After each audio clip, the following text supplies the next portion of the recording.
Kenyans, I want to address the country today in my capacity as an elected leader and as a Kenyan who loves this country and cares about the future of this country.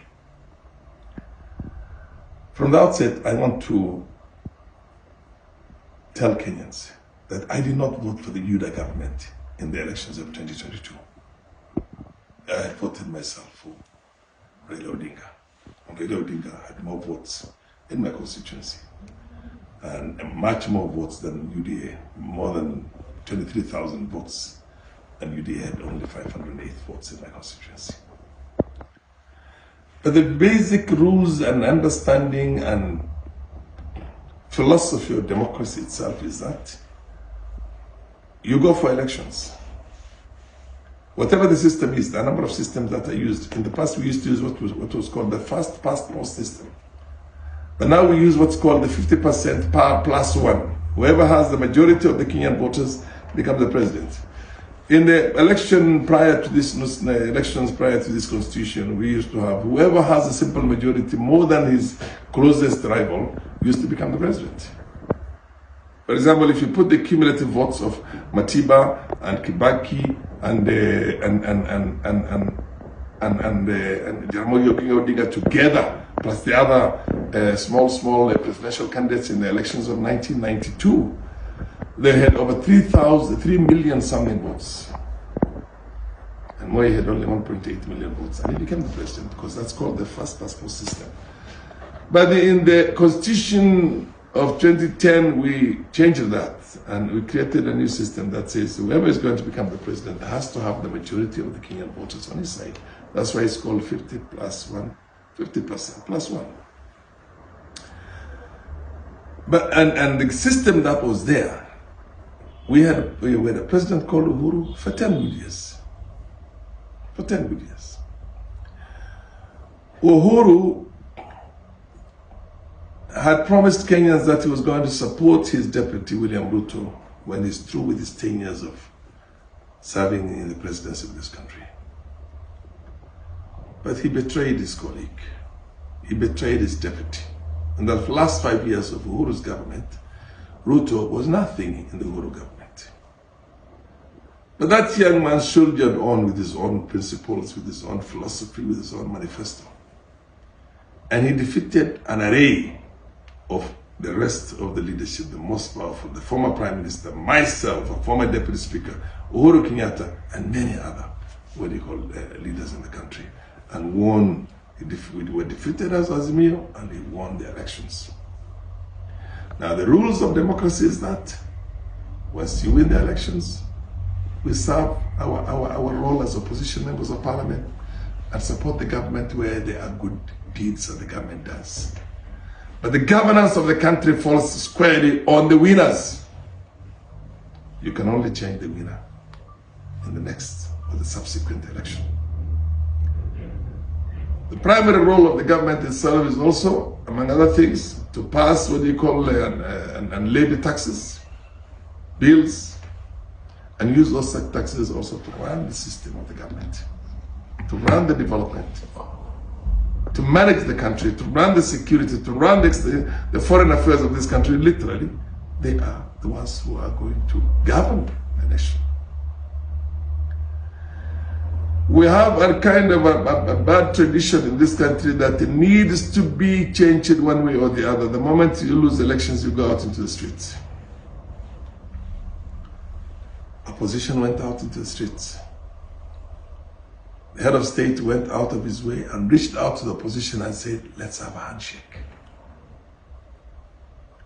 He had a handshake with the former Prime Minister, who was his foe. Reached out to him.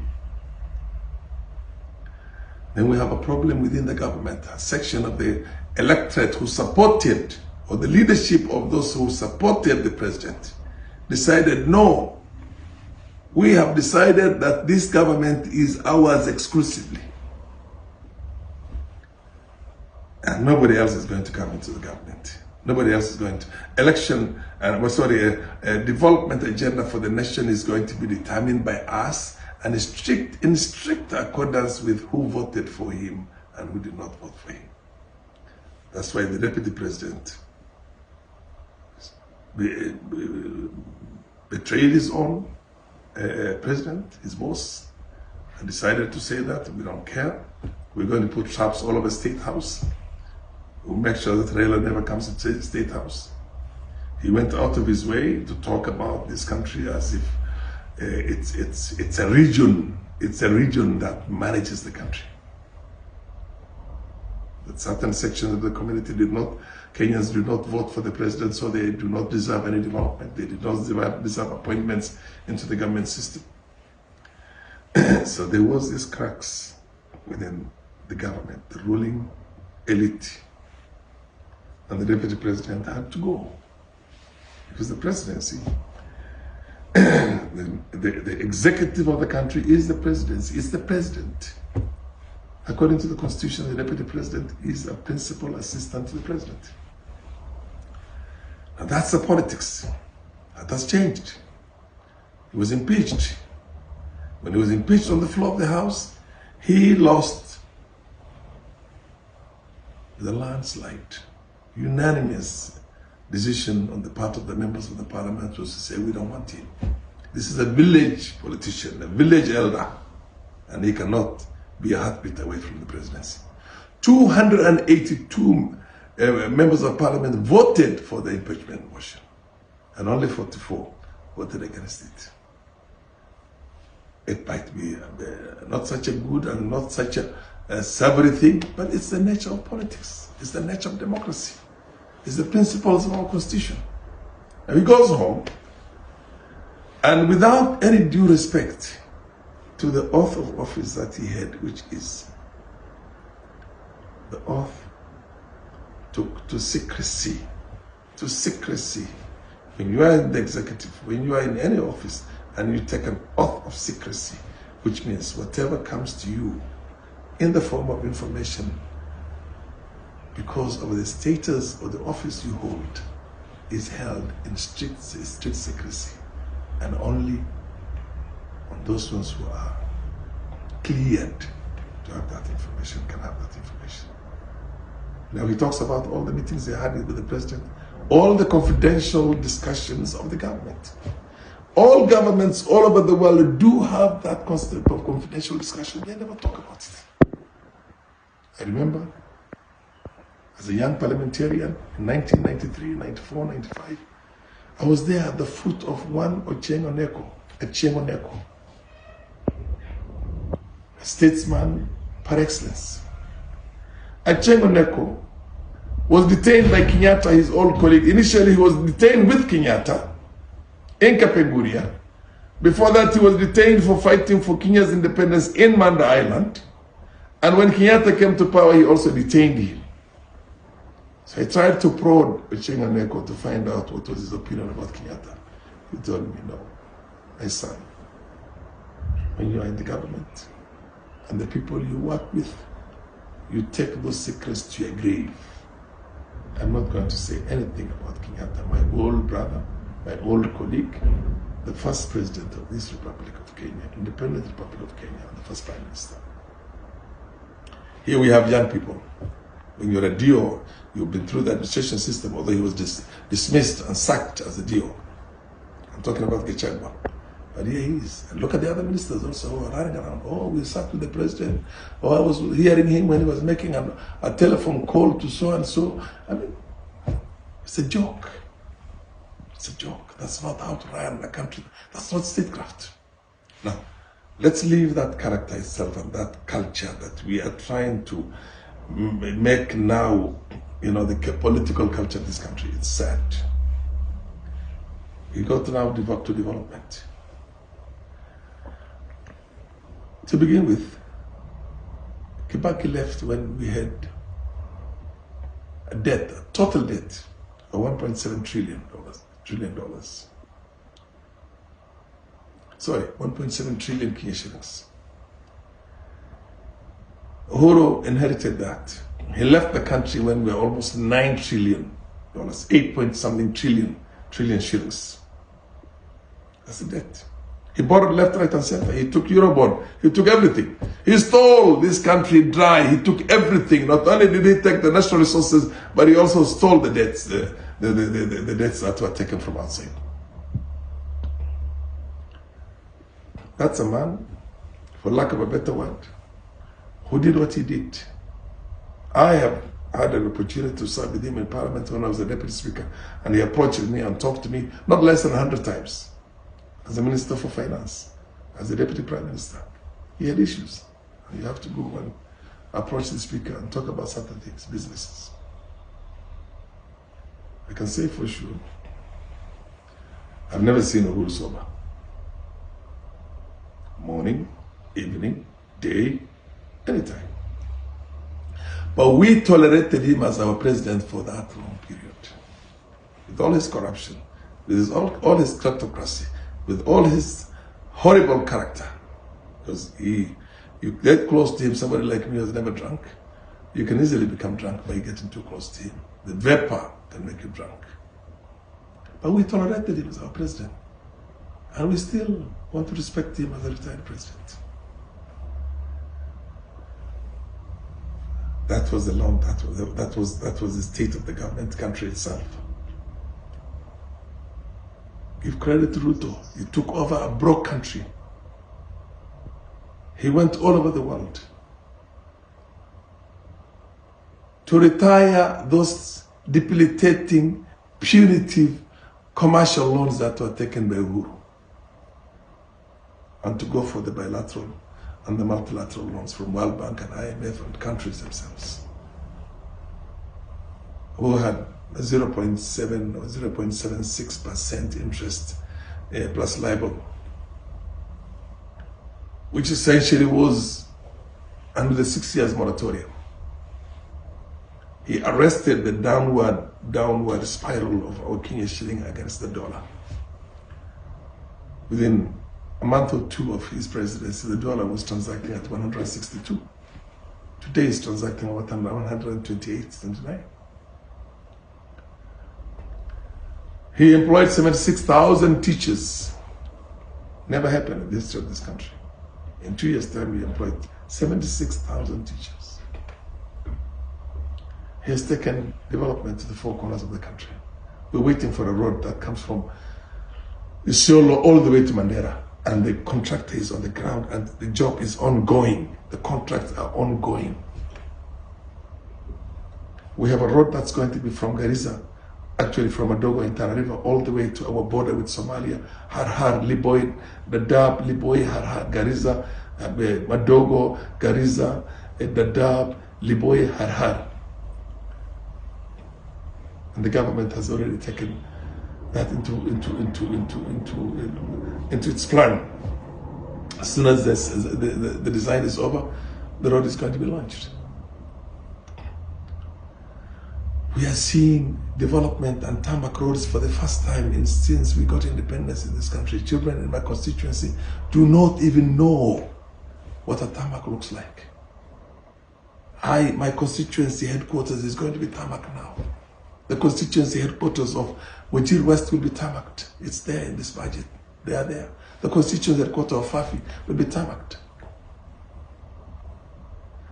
So in terms of development, we are now having a development that goes in the four corners of the country. I was supposed to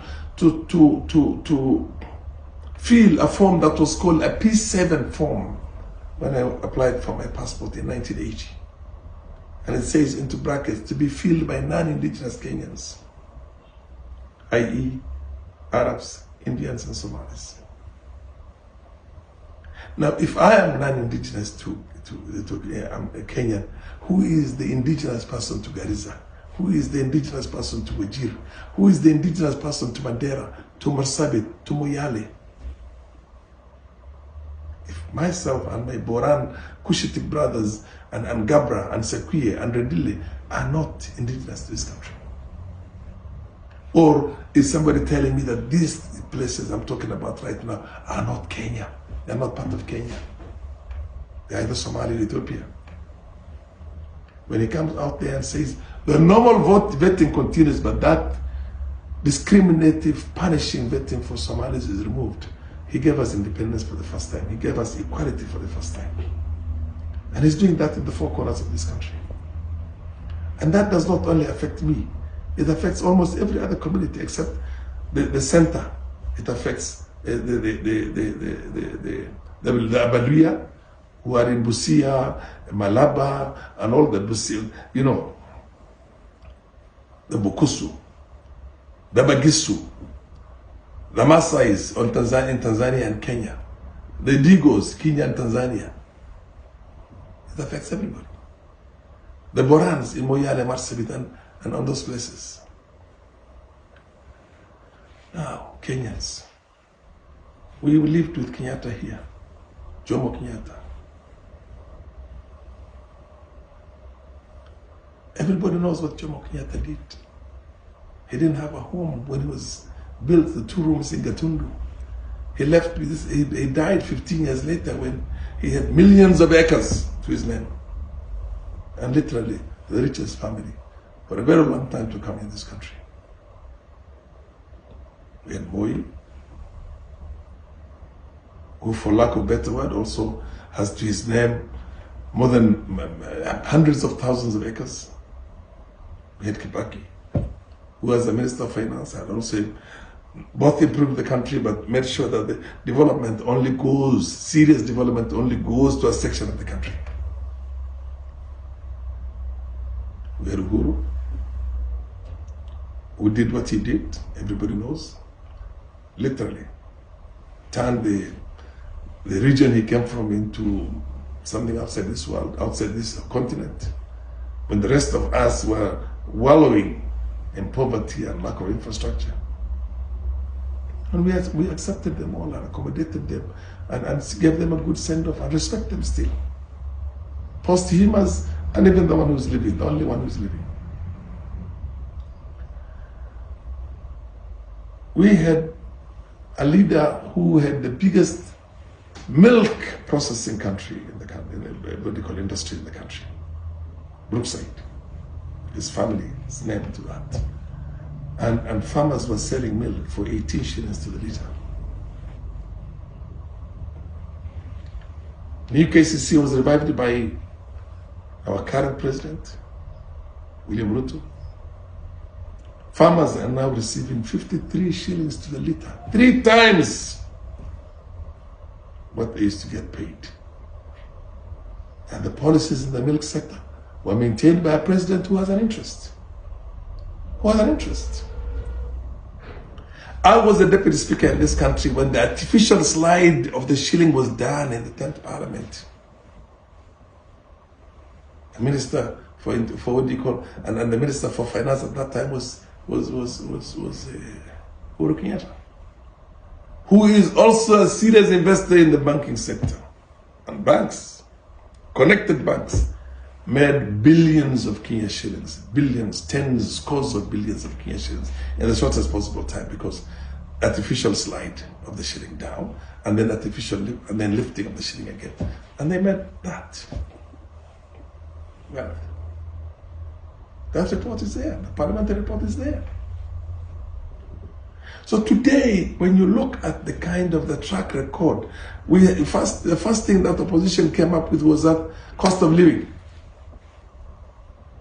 How much does a 2 kilogram of maize meal cost today? It costs 50% of what it costed.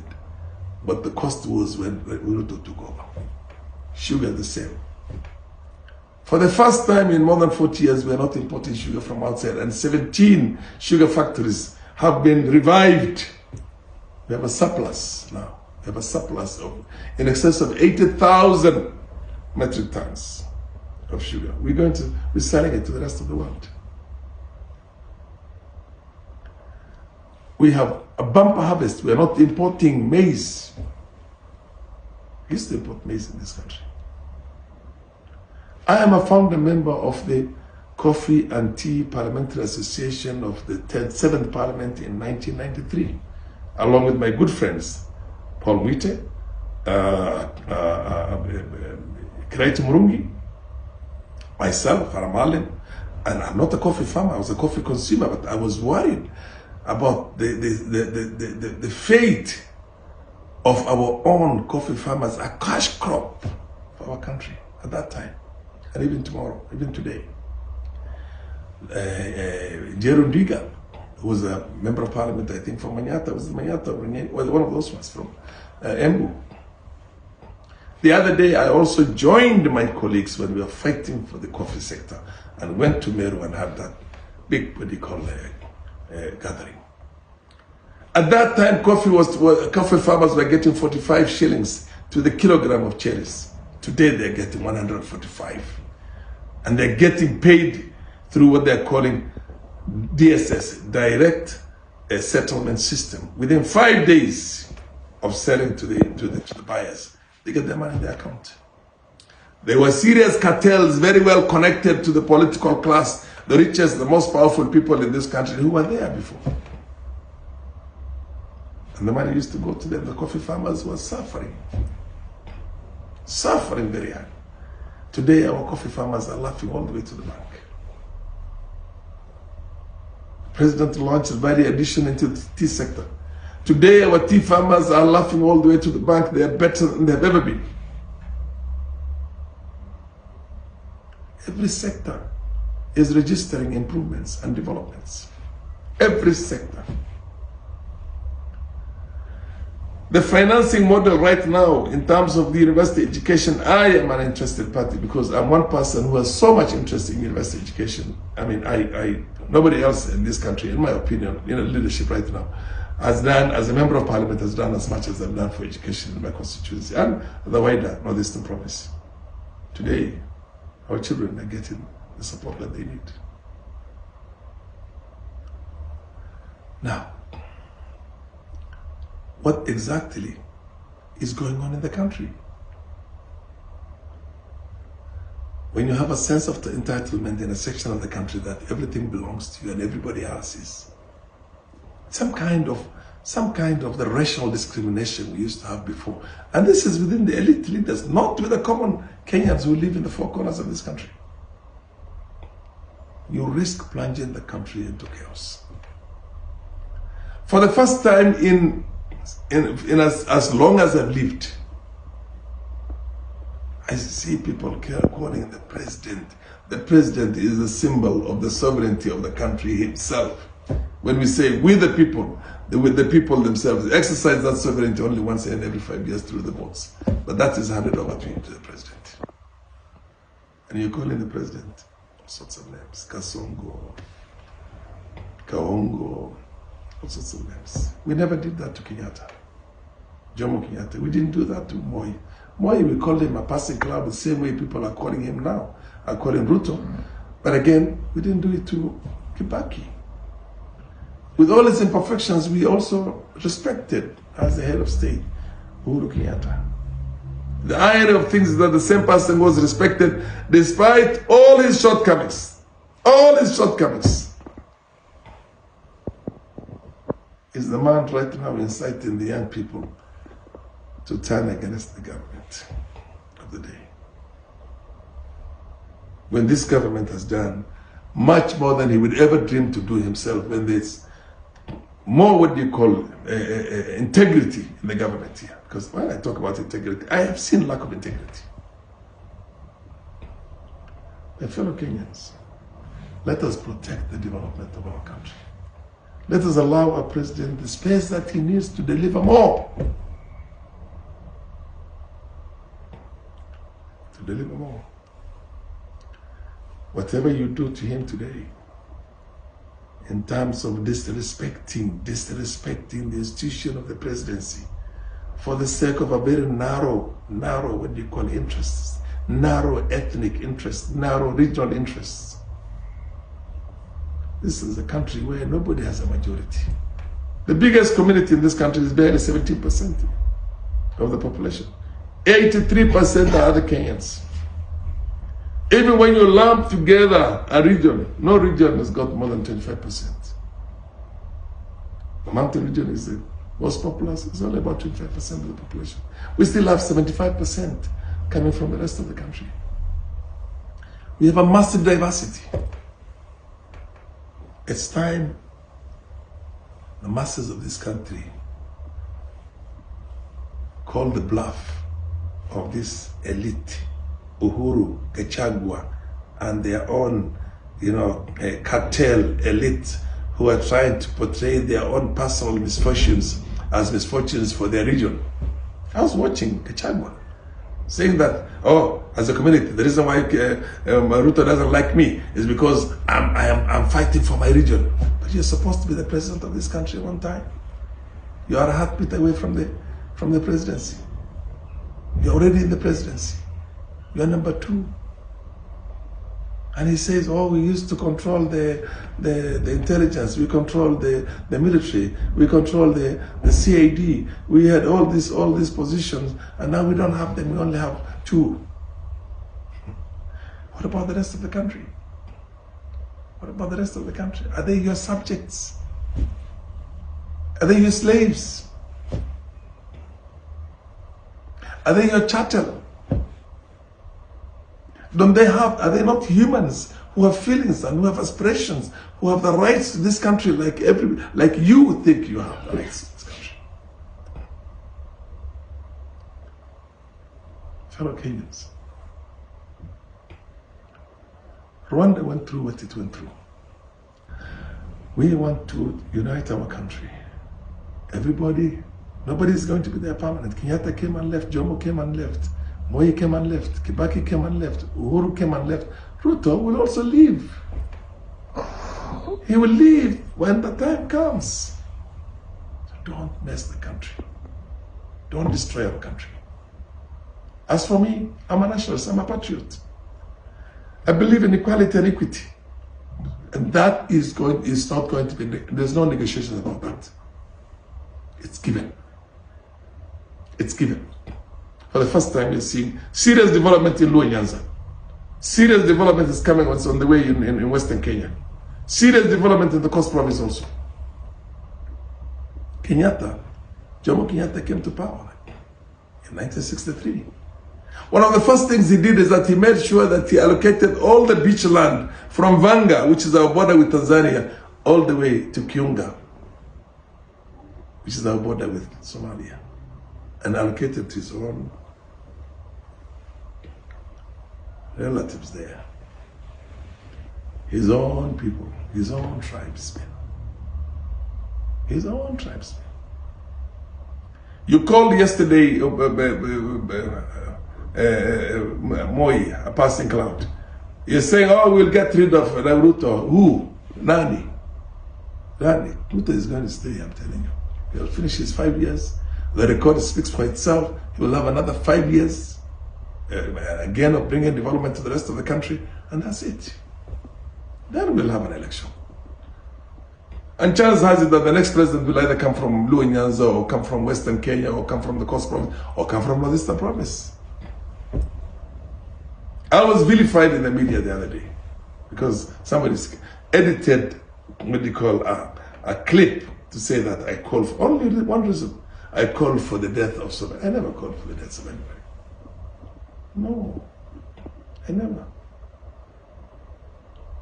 It was edited by people just, and when this thing was taken to CIC, NCIC, and they went through it, and it was taken to the Communication Authority, and all the experts were brought in there. And they realized, no, this is an edited clip. But the reason why those people who are parroting this nonsense, these lies around, is because they could not stand Farah Maalim voting against the finance bill. They were used to me being in the opposition. No, my opposition is for a purpose. It's an objective opposition. You're wrong, I'll object to you. You're right, I'll support you. And that is what it is. This country is for us all. Nobody is more equal than the other. Nobody is more equal than the other. You think you're more equal than the other? No. Rwanda went the route it went because the leadership at that time, Habyarimana, did not want to grant rights to the Tutsis of Rwanda, who numbered less than 20% of the population. and kill 1 million of them. People he prepared at Tarahamwe and all those people killed 1 million of them. But how did that end again? The same Tutsis came back, took over the country.